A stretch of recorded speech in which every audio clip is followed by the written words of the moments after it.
So since 3 coloring is in NP, and SAT is NP complete, meaning that it's NP hard, it has to be the case that we could use SAT to solve 3 coloring problems.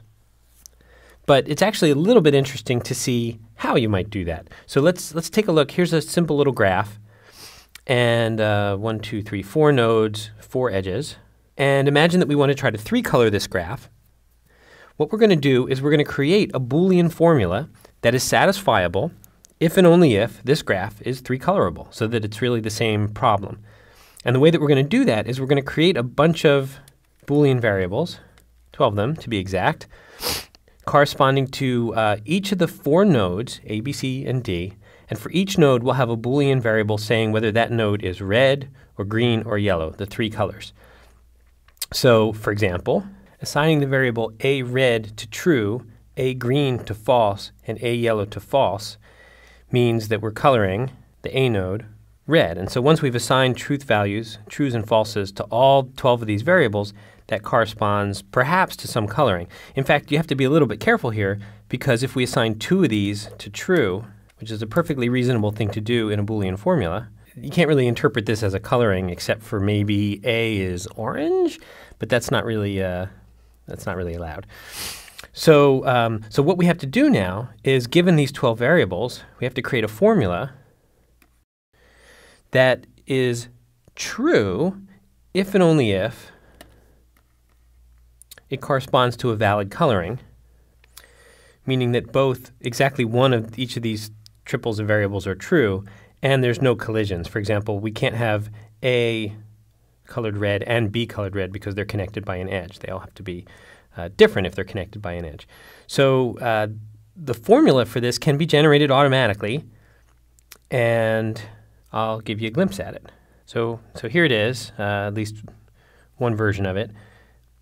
And it's a little bit weird and complicated, but it actually falls into some nice structure. So first, there's a bunch of logic to say that it should be the case that, say, the A red, A green, and A yellow variables, one of them should be true.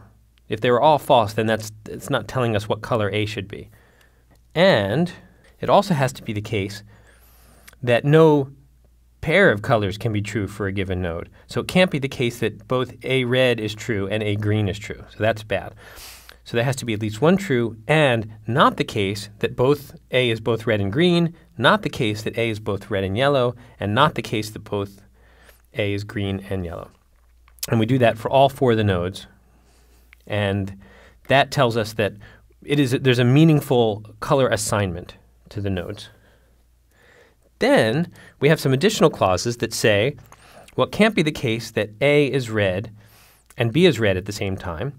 It can't be the case that A is green and B is green at the same time. And it can't be the case that A is yellow and B is yellow at the same time.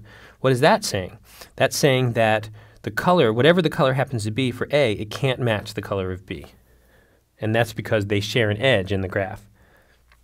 So for each of the edges in the graph, we have 3 of these statements to rule out all possible color matchings.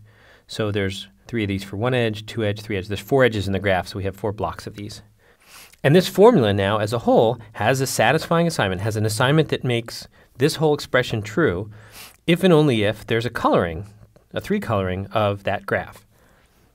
Now in this case, I generated this formula by carefully looking at the graph and going back and forth and making a formula. But you can automate this idea by just generalizing the way that I did this here. So why don't you think about how to do that? And I'll ask you a question just to make sure that you've got the idea.